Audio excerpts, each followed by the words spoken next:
anak-anak. Okey, kita berjumpa lagi dalam channel Santai. Selepas kita belajar berkaitan dengan tajuk ASEAN 9.6, hari ni kita masuk tajuk best ni, tajuk 6. NAM. Bukan 6. Apa maksud tu? Ialah pergerakan ni. Pergerakan negara tanpa pihak. Maksudnya dia macam negara yang neutral, berkecuali. Okey, kalau kita tengok dia letak di sini.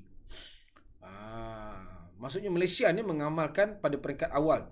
Ini dasar Puruh Barat. Ini zaman siapa? Pelajar ini recall balik. Ini zaman Tunku Abdul Rahman. Okey, jelas.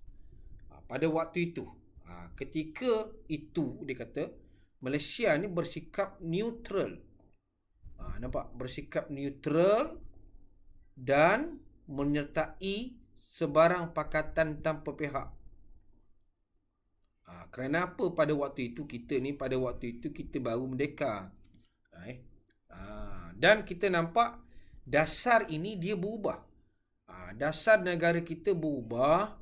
Kita nampak Malaysia mengamalkan dasar berkecuali. Selepas kita tamatkan tadi, ini zaman siapa? Pada tengok balik, ini ialah zaman Tun Abdul Razak. Okey. Jadi kita tengok di sini. Kita nampak perubahan itu dan pelibatan Malaysia ni, kita menjalinkan hubungan secara terbuka dengan semua negara. Itu zaman-zaman Tun tu kita buat hubungan dengan negara China dan sebagainya. Baik, apa peranan Malaysia dalam NAM? Tengok gambar ni. Cantik logonya. Okey. Dia bermula, ni sejarah ni. Yang bila kita belajar di sini, ini adalah berkaitan dengan sejarah. Kita kena faham. Kalau soalan tanya sejarah, kadang-kadang ditanya bukan sejarah, ditanya tentang juga latar belakang. Sama latar belakang. Baik, kalau kita tengok di situ ditulis apa? Dia bermula dengan kehadiran Tan Sri Ghazali Syafi'i dalam satu mesyuarat di negara Afrika pada tahun 1970. Di mana di sini kalau kita tengok 1970 ini sudah berlaku perubahan daripada Tunku Abdul Rahman kepada Tun Razak. Jadi di sini pelajar nampak, pelajar kena faham dia punya kisahnya. Jadi Malaysia telah mengubah dasarnya daripada Puruh Barat kepada dasar yang lebih terbuka, iaitu berasaskan prinsip neutral, aman, bebas dan berkecuali. Kalau soalan tanya berubah, kenapa berubah? Kepimpinan negara berubah. Jadi selepas itu kita nampaklah peranan kita ni. Di sini latar belakang. Yang ini mungkin boleh tanya tentang peranan kita. Itu sebab cikgu highlightkan peranan Malaysia ni. Kalau kita nampak di situ, dalam tahun 2003, Malaysia menjadi tuan rumah sidang kemuncak. Ini.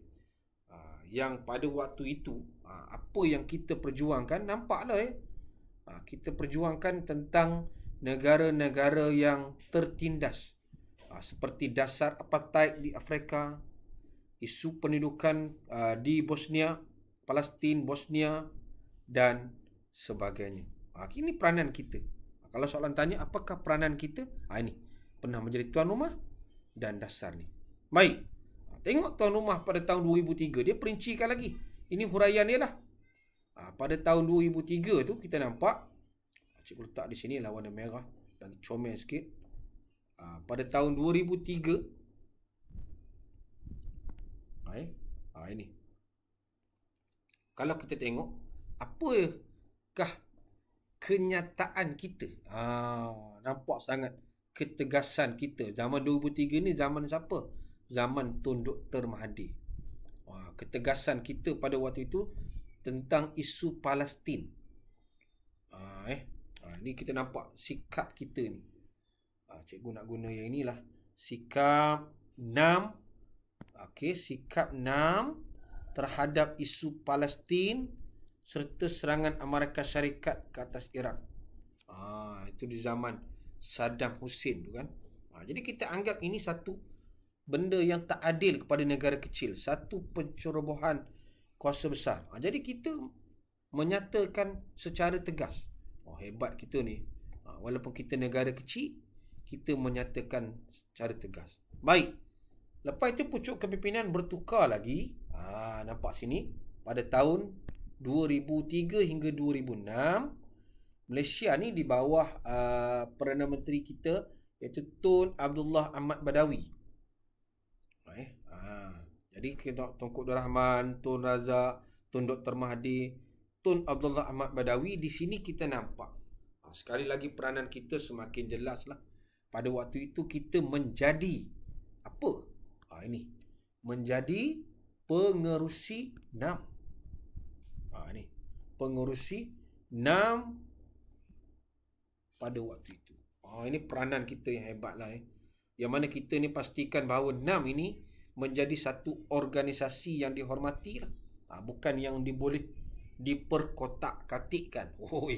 Bahasa dahsyat tu Okey. Itu peranan kita dalam sebagai pengerusi. Politik, nampak tadi dari segi politik kita hebat. Kita dasar-dasar kita tentang isu-isu apartheid dan Bosnia Herzegovina. Maksudnya ingat nama-nama Radovan Karadzic. Kita nampak Malaysia ni, kita minta apa tentang dasar isu ini. Isu di apartheid ni, dasar Afrika, kita minta agar tekanan politik dikenakan kepada Afrika. Kita kena ingat ada Nelson Mandela kan, yang ditekankan oleh pemerintah pada waktu itu. Tentang Bosnia pula, kita nampak warna hijau terletak di sini. Nampak Bosnia Herzegovina. Pada waktu itu ada yang kita panggil sedang pemusnahan etnik yang sedang ditekankan oleh negara Serbia. Di sini kita katakan dengan jelaslah bahawa Malaysia minta agar menggantung keahlian Yugoslavia ini. Akhirnya kita nampak jadi sebab apa? Yugoslavia ni asalnya dia antara orang-orang yang hebat lah. Sebab apa? Orang pula negara yang hebat. Dia ni adalah pengasas 6 yang awal. Jadi sebagai sumbangannya kita ni menerima sejumlah pelarian Bosnia Herzegovina. Kita nampak jelas kita ni banyak sangat sumbangan kita. Okey, seterusnya ialah yang terakhir, dasar keamanan dan berkecuali.